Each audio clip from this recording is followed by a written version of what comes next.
third panel discussion for today is around a topic that has been much spoken about in recent times, but there is always more to understand: mental health and wellness. What can be done to bridge the gaps? Joining the discussion today are Kasturi Paladhi, Public Relations and Corporate Communications Lead at Xiaomi India; Michelle D'Souza, Director for Communications and Public Affairs at Johnson & Johnson India; Nivedeeta M, Country Communications Manager at IKEA India; and Srabani Sen, Communications Lead at Scripbox. Moderating this panel is Priti Setia, Technology Practice Head at Adfactors PR. Over to you now, Priti, to take this discussion forward. Welcome, everyone. Thank you, Anubhuti. Thank you, everyone. I want to first welcome all our dear panelists for joining us today, taking our time and making it happen. And also, on behalf of panelists, I want to thank everyone who's joined us today, the organizers of India Impact Communication Conclave and Reputation Today, for bringing a panel which has been the most sought after topic in last 2 years, if not got its emphasis and significance since last five. It's all existing, but I think in last 2 years we've realized the importance of the most talked after subject called mental health and wellness. We have with us panelists who've been through walks of our life, young budding managers who've been working with workforce, those who understand that when it comes to dealing with stress, it's never synonymous to a poor mental health. And mental health is more to do with many other things and aspects. So in today's panel discussion, I think we would want to evolve, understand the meaning of true mental health in individual lives, and also how when we work in workplaces and organizations, working with teams, and how as a social entity can we inculcate the real meaning of mental health. I'll go in the order, and maybe my first question to Michelle here. Michelle, if we can understand from you, what is the definition that you're hearing about mental health and wellness, and what could be some of the roadblocks in today's understanding for this? If you could unmute Michelle yourself, it would be right. Okay, thank you so much, Priti, and and also for to promise, because I think this is a conversation that keeps needing to be had. Uh, COVID-19 has not created a new mental health crisis. It has pretty much always been here. What the pandemic has done is really exacerbate the issue and has brought out an issue that has been in the shadows for a long time. I think as comms professionals, PR professionals, we more than a lot of others have always been on the sidelines of crisis. We work to very tight deadlines, and at some point or the other, this kind of impacts us. But we cannot. Um, Sorry, I thought there's a bit of a disturbance. Can you hear me, Preeti? Yes, Michelle, you're audible. And I think we have our own tips and tricks to kind of deal with this. But this pandemic has really stretched everyone, including us, to the limit. We simply don't. Organizations don't have a playbook to deal with these challenges. I think one of the things that we have learned is talk about it, bring it out of the shadows. The more we normalize conversations on mental health, the less stigmatized it becomes, the less difficult it is for an employee to have a conversation with his manager or with the peers. So I think there is a big role that all of us play in making sure that within the organization and even without, we we ensure that we make we recognize that some people are more fragile than others. We sensitize the organization and the environment to ensure that we support people, including ourselves. And the third is we create this culture of connections, and we create a culture of empathy, a culture of resilience that helps people along the way. I don't think there's too much more to it than that, and there is a role that organizations play that's really very front and center, because that's where people spend their the majority of their life. So I think you're on mute, Preeti. Okay, sorry. Taking the conversation, Nivedita, if you could unmute yourself as well. The conversation of we always relating to happy places that we work. What does mental health and wellness do to us in an organization? Is it actually the positive emotion that binds us all together? And from a symptoms perspective, or what could go wrong for a mental health for an employee? First of all, thank you for having me here. I think organizations, have a big role to play when it comes to, the softer part of how to, create more awareness and how to, sensitize, people who work there, because oftentimes we see that it's not spoken about and people are either afraid or they feel not so okay to come up and speak up about it. But of course, I mean, at the end of the day, it will impact productivity, but it will also impact the way the employees feel, and how they also take back these feelings to their homes and their families. Right, so it's a long term impact, I would say. And it could be quite intense in some sense if you're not able to speak up. So organizations will play a big role in enabling, an environment where, they feel safe and comfortable in coming up and talking about it, because that's the only way to get out of it, right? So while talking about it, it's not just one, it needs a multi-pronged approach, right? It's not one way or the other. It's not just one or two approaches, but it is the responsibility of everybody, not only in the organizations, but also in the society, where you go back, your homes, your families, your relatives, the community where you are interacting with. What is the role? Because it's not just where you work or where you live or where you play or where you socialize. It needs a multi-pronged, it needs a multi approach to be able to address this issue. But this is needed, because if we don't do it, then of course it affects the person, and also the people who are associated with the person. Yeah. Right, definitely. I think seizing it at the right time and understanding and bringing a right awareness is what's needed. And Yes. there was this recent study from an HR perspective, and everybody studied Great Resignation to the Great Reshuffling that's happening. The entire pivot for any employee today to identify which is at one employer I want to continue my life with is not only the one who's saying I'm in the right designation and I'm in the right role, but there are three more emerged concepts. Am I being treated for the love and the passion that I bring at work? Am I getting my peace of mind and am I taken care for my well-being? And the third piece is, am I driven for the purpose? And I think all the last 3 points are very important for us to feel good at oneself. And I think mental health therefore Yes. reciprocates to that, and therefore it's nothing to do with illness. Yes, Yeah. and I hope. also just to add on that, what Michelle said, it's become even more pronounced, right? After the last 2 years. I mean, before that, yes, this was one of the, this existed in our lives, but in the last 2 years, it has become even more pronounced. And then, of course, we need to be even more aware of what to do to enable a good environment. Yeah. Right, right. I'll go to Shrabani, and if you could unmute yourself, Shrabani. Is it to do with that we have taken up personas behind the screens right now? Is it to do with that we have gone so digital that we have started masking our emotions and always doing very cutthroat, very right in the face transaction? Have we become more transactional, and has that added to us I think yes. mental stress? Yeah. I think yes. I think adding to what everyone has spoken about, and we've been talking about, how the organizations are playing a part in our lives and how families playing a part in our lives. But we need to also understand that how we individually are, working towards it. The I in this equation is very important because the conscious choices that we make also make or break, our own mental wellness or well-being, and the choice of being your real self or being able to express yourself clearly is very important because at this point in time we are at an age where unless and until you express how you feel, nobody will be able to grasp the kind of space you're in or the kind of problems that you're facing on a regular level.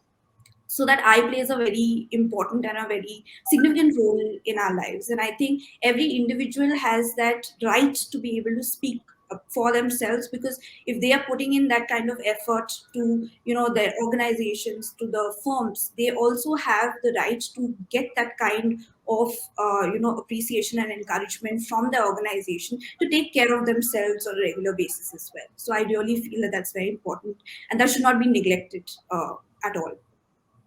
Right, right.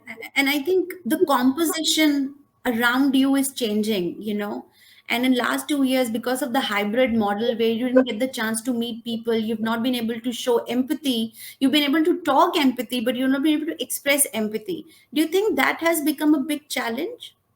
I think yes, because before this whole pandemic, when you were done with work, 6:30, you are done with your work, you're going home, you draw a line there. That's my work time, and now is my me time. What has happened now with this post-pandemic situation, this hybrid work culture, is those lines have become blurred. And now we don't understand where we need to draw that line to be able to give time for ourselves and give time to work and distinguish between these two lives that we are leading, because these conscious choices are what make your life a stable one, bring a balance in your life, and allow you to bring that kind of mental wellness that you're looking for. I mean, you can find that in different things that you do, even in taking a small hobby on a regular basis, like maybe gardening or reading a book or going for a walk or just taking 10 minutes to yourself in your balcony and just breathing in and breathing out to understand and reflect on what you have done throughout your day, to, live those little achievements on a daily basis.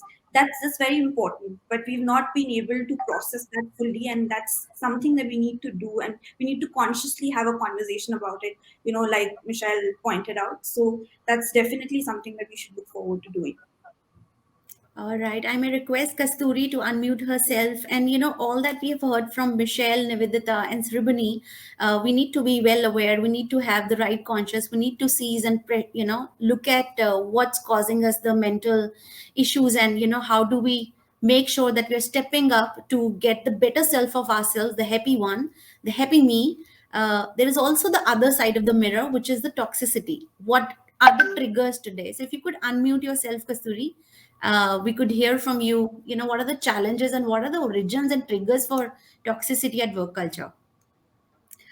First of all, Preeti, I would like to thank you for inviting me for the panel. I think it's a very, very relevant conversation to have, especially Women's Day special and mental health. I can't reiterate enough that this conversation needs to grow louder and much needs to spread much wider. So I would also like to thank everyone else who's sharing their thoughts, because mental health happens to be a very difficult conversation to have anyway, because there are a lot of grays, right? And there are a lot of areas that you don't know what is probably going to come and impact you, and what's going to have that impact on you, where the point that you mentioned about toxicity is extremely important, because like Srabani mentioned, I call her Bonnie, by the way, but like Srabani mentioned, we have been distant and we have not been working together in a very, very long time. So what happens inevitably is that intentions are not very clear. These thoughtless actions which make you feel ignored, which make you feel that you're not respected enough, which make you feel that you're not given your due credit, get amplified even more when people are working in a remote or a hybrid structure currently, because you're not in office, you can't really see someone's intentions through and through. So that's number one, I think. What does a toxic work culture impact your mental health? 100% yes. Why not? Because if you're invested in your work, if you're personally so driven towards achieving the organizational goals or your personal goals through what you're trying to do, and if you feel that you're not given your due credit, if you feel that you're not given the due amount of respect that you get for the work, a lot of different things can add up to it, right? So toxicity in workplace can definitely impact your performance, can impact your mental health, and all of that is obviously intrinsically connected, because you're at the center of it, all of it. And what can you do about it, if that's something that you asked? It's very simple. I think it starts with accepting that you are getting impacted. I think you need to first understand that it's impacting you. You need to understand and come to an acceptance that, this matters to me. My personal and professional life, as much as I would want to differentiate it, is not really separate. I'm personally invested in my work. Profession is what sometimes probably defines certain people as well, for some people.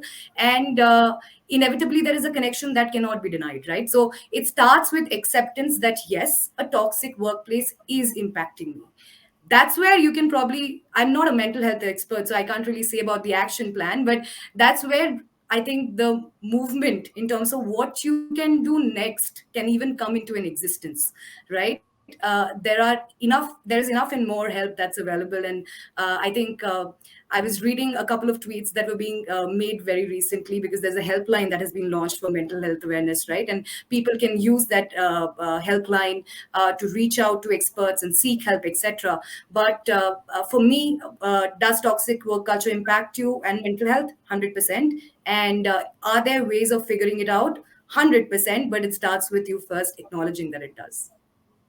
Right. So I think from acknowledging to even declaring your intentions, the most important piece, and if absence of that can create a mental trigger or a wellness trigger, which may make you lethargic to come to office. You don't want to wake up to attend or see the face of your colleague for that matter. How productive and important could that be? I think that's what we are dealing with. And these are some symptoms. If you see your favorite, most productive employee losing mojo, losing energy, I think those could be triggers where we need to seize. I'll go, in the house again. If you could unmute Nivedita, do you want to add any point here of any triggers that you see could add to toxicity? Right. Yes, I think you said it right. When you see a difference in how coworkers and employees are reacting to situations, if there is a sudden change in behavior, or we see that there is he or she is distracted and not responding to how you should to the way that one should, then these are triggers that should be that we should take note of. And then it also depends on how we are kind of sensitizing managers and leaders to be able to notice these changes, right? And these are all soft aspects, and there cannot be a framework or a guideline to say these are the rules for and these are the guidelines for you to follow in order to notice this, or to be able to figure out that your coworkers are not in a good space. It's also to as managers and leaders, we should also try and stay updated, and figure out ways and means of connecting with our coworkers to be able to spot this on time. That's the only way, I think. If caught on time, of course, like Kasturi said, there is a way out. If not, then it can lead to bad things. So I would say it starts with one, of course, acknowledging it, but it also starts with how we are more empathetic as managers and leaders, how we are able to read between the lines and see what is not said, right? um, what is not said is often more important than what is said also. So how do we recognize that, and how we notice that is something that we all should stay updated with. Say, thank Right. you. Since we are talking of, the composition which is rooted with mental, a subconscious mind to a conscious mind absorbs everything around it. Physically and through our six senses, we probably can only register that much. But there are some subconscious triggers, and social media probably we may not realize, could be a trigger where we are consuming something which is wrong. I'll go in the house with Shrabani to understand, what are your views? Is social media creating that trigger for us where we are consuming something which is unwanted? I think social media is, a platform that essentially brings a sense of belonging for everyone. I mean, that is why everyone wants to be a part of it. And right now, the whole concept of monetizing social media has become another trigger why, people from every age group want to be a part of this platform. So we see more and more numbers, coming swarming into different social media channels. And what happens is the number that increases causes a sense of competition and a sense of comparison, which is what draws the negative aspect of social media here. People look for that validation through social media, and they feel that there are people who are judging them, and if they are able to, you know, sit on their expectations, the people who are judging them, then they are successful in life. This is what the wrong notion of social media can sort of bring into. Now, the point being, it can make or break someone's future and career also. People actually have been encouraged, supported, and they're making careers out of social media today. And that's, you know, become such a point for people to consider that, you know, as a full-time option too. But these very avenues also provide anxiety, depression to multiple people Hmm. who do not get that kind of support and that kind of encouragement that they are getting from, you know, they're looking at others getting from it, because it's not the same for everyone. And we are at this point in time, I would say, living in an age of a digital age of vulnerability. Social media comes with like a distorted lens on appearance and reality. All these filters on Instagram, on Facebook, all of these have created an expectation that you need to look like a celebrity, you need to be like a particular body type, you need to have those features to be successful and popular. I mean, you know, teenagers who are going through body changes at this point in time, you know, for them, it's going to be such a difficult phase. So all of this plays with your mind in some capacity. So definitely it impacts your mental wellness back and forth at every age level. You know, when you're looking at growing up in school, in work, in office, at this point in time, people are looking to do background checks on social media for your own professional journey also. That's how important social media has been. So we can't really avoid it, but we have to make a conscious choice of what to accept from social media and how much to leave out. And that's something that we need to understand, that, you know, content is there for everyone, but how much content would you allow in your life to impact yourself, and what content would you want to choose to leave out?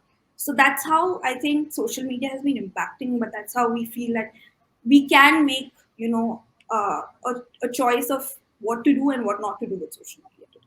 Sure, sure. Thanks. If you could unmute yourself, Michelle, I would love to hear your views as well, because social media becomes that glorified platform where, if not individuals like you and I and the one that in my neighborhood, definitely celebrities use these platforms to, you know, glorify how they have recovering for mental wellness. And I think they've been the ambassadors, so to say, to bring their wellness recovery on this platform. So there is a bright side, but do you think there is a you know, not so bright side of going to the social media? So I think the way Srabani put it, I don't think I can add anything. She said it beautifully. She covered all of those aspects. So there's nothing more, you know, to add from that perspective. But you asked a specific question about celebrities and, you know, talking about mental health. I think that is positive to a huge extent, because people follow the celebrities. Their voices matter, irrespective of what we want to think. You know, we think about it is their voices that really highlight a topic. And sometimes, like everyone else, or we also have this little degree of skepticism, right? Why are they doing this? Is there a brand that they are kind of Right. is there a Endorsement. shadow brand somewhere, right? So we do question that, and maybe that's because we are in this profession and we sometimes realize that this is how things work. But I think overall, the spotlight that celebrities bring to this matter is still incredibly useful. It's incredibly important, as long as people put this in perspective, because there's what also triggers is the sense of entitlement sometimes. I mean, my mental well-being is most important, and that means I will come to work and I will work the hours that I want to work to the extent I want to work for. So there are both sides, right? And there are other sides which is like, suck it up and deal with it. So I think Yeah. there is this balance that we have to accept. But having said that, um, there are real mental health, well-being issues, and I keep using this phrase mental well-being instead of mental health, because we tend to think of mental health as this really, somebody having a nervous breakdown, somebody who's going through some really difficult times, who needs therapy. And yet we all impacted, our mental well-being is impacted every single day. If a spouse is angry with you, it affects your well-being, right? Your boss doesn't always necessarily acknowledge something that you've done, it affects you.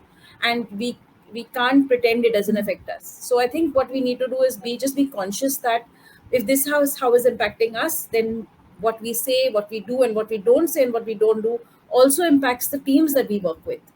And what I think the pandemic has done is really spotlight well-being to a much greater extent than in the past. I know that for me, I wasn't always conscious of everything I said, everything I did, and the impact on my teams.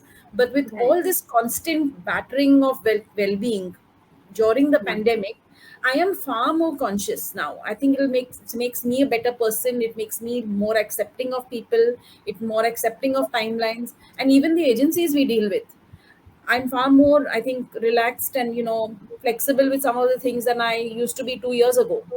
So, so I think it is something we should hang on to, and not let it slip back the moment we all get back into office, because ultimately people. And coming back to both Nivedita and Shrabani's point about toxicity, and even Kasturi's about toxicity. Also, toxicity starts with the culture that companies are trying to build. And if the company culture encourages us to be difficult people shouldn't be relaxing and laughing and lounging around, and they're too happy, right? They're not really working. We've seen that. We've all had toxic managers, toxic employers, toxic companies, and they know that it doesn't lead to productivity, but still we do it. So I think there is a recognition that culture starts also with management, with all of us, and how can we as comms people also play this role in creating this culture of acceptance and creating a culture where toxicity is not acceptable anymore. It's not a great form of management. People have a lot more options now, and they will ultimately vote with their feet. Right. We used to always have, an agony aunt kind of a persona within the team member. We used to have our granny, so-called mommy, team player always, because they normally would help you see what's coming next. They would pat on your shoulder and say, "Hey, all is well." So we always get this counseling, and I think the awareness and consciousness of making that change, Michelle, has already happened with the recent announcement. Kasturi also indicated that helpline that Honorable Finance Minister announced. I may want to go in the house with Nivedita. Nivedita, such telecalling, counseling help. Do you think people will reach out now since there is an option for them to keep confidentiality around the topics as well? I think any kind of effort towards this is useful. Maybe today it will not reach, the many people, but I do think that this is a good step, and India is one of those countries where we have a wide reach when it comes to the mobile phones, to internet. So I definitely think it's a move in the right direction. Yes. All right, Kasturi, that was your point as well. Do you want to add something on this one? Making more accessibility for us to reach out to avenues. You may not want to discuss something in your own office, and Michelle said there, organization still are struggling on evolving a playbook on how to deal with this. These independent helplines, do you think that will help? 100%. I think any help is good help and should be sought out and should be asked for. I think in our organization as well, we take mental health very, very seriously. And, there are these AI chat bots, etc. A lot of these things that we have introduced so that there is an open platform that is available for employees to talk about mental health, talk about what they're feeling, how they're feeling. There's an assistant called Amber who does a regular check and, sends out an email to see what is really happening, to kind of evaluate what the mental state is. Now all the responses in such a situation are also, like, confidential, but sometimes people in the workplace, especially since we are in communications, we might not be comfortable sharing Yeah. things with people in the organization, right? Because we are a central function, inevitably work with every team possible, and it's a lot more difficult for us to kind of open up and search for the agony aunt, like you mentioned, Preeti, and talk to an agony aunt. That's not a possibility. So I think, especially for the communications industry and the public relations industry, this is a great move. It does, at least if nothing, there is a phone number that you can call, you can pick up the phone on, and you can have a conversation. Someone will probably hear you out, because I think mental health is a lot connected to, like I think Nivedita mentioned, what is not said, but it's also a lot connected to someone hearing you and someone Hmm. just listening to you. So, listening and speaking are two parts which can be bridged with initiatives like this, and it really makes a huge difference. Yeah. Right, right. I have a request to the organizers. If at all there are some questions from the audience, please place it on the chat line so we can from the panel take. Otherwise, I'll go with the regular flow because I'm really getting a great sense. So if we started this conversation saying in last 2 years, and if we would have some done some digital discovery, mental health and wellness would have been the top rated hashtags. But equally, gratitude, empathy, what we are discovering in our conversation is awareness, consciousness, listening, campaign, availability, accessibility, all these are very important topics, and they all are coming in coexistence. I happen to was coached 2 years ago, not in the wake of mental health but well-being, and that's where a positive psychology, and the thumbnail says sharp, keep looking at your strengths, edge, continue to be happy, a absorption level, beyond your absorption, don't multitask, right? R is where the recovery from any trauma, any setback, any bad meeting has to happen. We are in a day to day managing crisis, so recovery has to happen. And P, have a physical strength. Physical strength is more important. You need to be fit to absorb to all of this. So I want to go round in the house. What have been your mantras for positive psychology? I'll start with Srabani, Kasturi, Michelle, and Nivedita. Srabani. I think you have rightly pointed out, that, and as people in the panel have said, people are more vocal about it now. And the more you speak about it, the more people know about it, and the more it's accepted in society and within circles. And the last 2 years have been, proof of that. The whole conversation about the great attrition, where people are willing to move on if they're not happy where they are, goes to show that people are taking this very, very seriously. If they are not feeling encouraged, not feeling motivated, if they are not getting the empathy that they feel, the encouragement that they feel from the organizations, it will not take them a moment like before to decide that no, this is not the right space for me, because at this point in time nothing is more important than my health and my well-being, and they are willing to move. And I think to deal with that, everything that can help you is very important at the moment.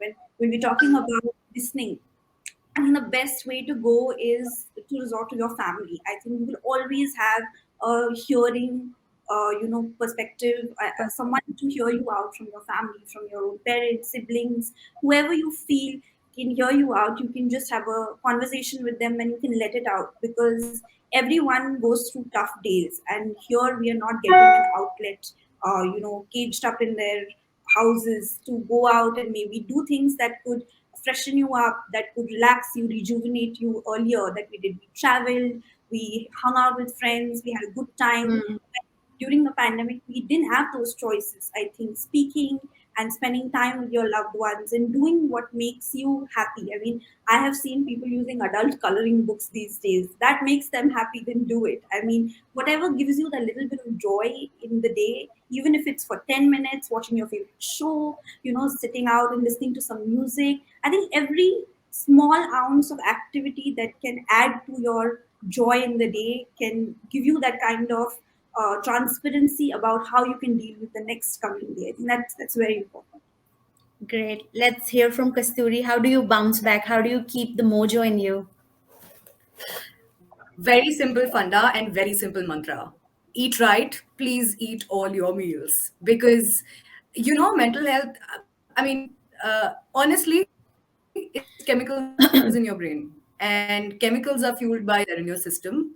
And you need to ensure that the chemicals in your brain are okay so that your brain can think, your body can react, and you can relax. So that's number one. I think eating right is supremely important. Second is find a hobby. Like Shrabani said, Bonnie said, Yeah. find a hobby, get something else to do. You have a client chasing you on a call, you have someone else trying to tell you that this coverage is extremely important, this press release needs to go out right now. If we don't do this interaction, our lives will be destroyed. No, you have to have one hobby which gives you that peace of mind, which tells you that you're doing something which is for yourself. Because at the end of the day, everyone, no matter how selfless you are, you have to be at the center of it. It's mental health, right? You have to give yourself priority, and giving yourself priority, that's one thing you can do if you're getting a hobby. And finally, I think you need to slowly and steadily, it doesn't happen immediately, but I sometimes, when I'm feeling very very anxious, I just feel like, okay, my body is present here, but my soul is stepping away, and I am not a part of this conversation right now. I am thinking about something else, and I'm in my cozy cove where no one can really enter and impact me. So that's how I feel like, okay, I'm going to protect myself from anything that's probably going to be hurting me or impacting me mentally. So sometimes it's important to distance yourself. So three things: try it, find a hobby, and sometimes just feel that you're out of the situation, you're not really at the center of it. Things become supremely simple when you feel like you're not being targeted. That's it. Absolutely. Michelle, mantras. If you could unmute yourself, Michelle. So two things. Continuing from what Kasturi said, in my case, the hobby has translated into getting a pet. So I've adopted a couple of stray cats. I feed them, and I just stop everything at 7 o'clock because I have to feed them, and I will not accept any meetings between that time because they're more important. So that's one that brings me joy. The second is no meeting Fridays. We started it during the height of the pandemic where we avoided meetings on Fridays, but I have just continued it and I've made it a religion now for myself. I will not accept meetings on Fridays unless the building is on fire. So what this does is it gives me otherwise I would end the weekend end of Friday with a lot of things to do, and then I would spend one day of my weekend trying to complete that because I like to start Mondays on a fresh, with my to-do lists in place, with everything on thing, and it just gets very very difficult when you have so many things that are still pending. So I used to take one day of my weekend doing just organizing myself. Now I've used that on a Friday, and I don't do meetings. I just complete all the things I have, approval of press releases, complete all the documents I have to complete, send off the stuff. So by the end of Friday, I'm in a very good space because I'm organized and I know what I have to start Monday with. That's done wonders for my own mental health because I'm not thinking about what have I left out, what have I not sent out, what is sitting in my inbox not replied to. And that Friday gives me the space to do it. So I'm a little difficult with people who it's kind of like we have to do this on Fridays. Not my problem. As I said, building needs to be on fire. All right. We will wrap this up. One thing, Nivedita, and I think we should be sorted. Yes, I think some people say Fridays are the new Mondays, but that's really terrible. It's not, and it should not be. But one thing I can say is that, I feel good when people around me are happy. So I think kindness is a great thing to have, and to also cultivate, and to be conscious about. Everybody is kind, but what do you do in order to make yourselves happy and people around me happy is very important for me. Whether it is in the team, how to create less stress, or not show stress or reduce the stress, whether at work or at home. So that is my go-to, I would say, tonic, to be nice, to feel good, and to make others around me happy. Yes. All right. So I think that's where we have the tonic is sprinkling happiness. The tonic is creating harmony, and that's where we'll keep us in the best of our mental wellness. Thank you, everyone. Thank you, panelists. We had wonderful conversation. Appreciate it. Thank you Thank so you so much. much. Thank you. Thanks, everyone. Bye bye. Thank you to all the panelists, Kasturi, Michelle, Nivedita, and Srabani for sharing these wonderful insights today. And thank you, Priti, for moderating such a fantastic discussion.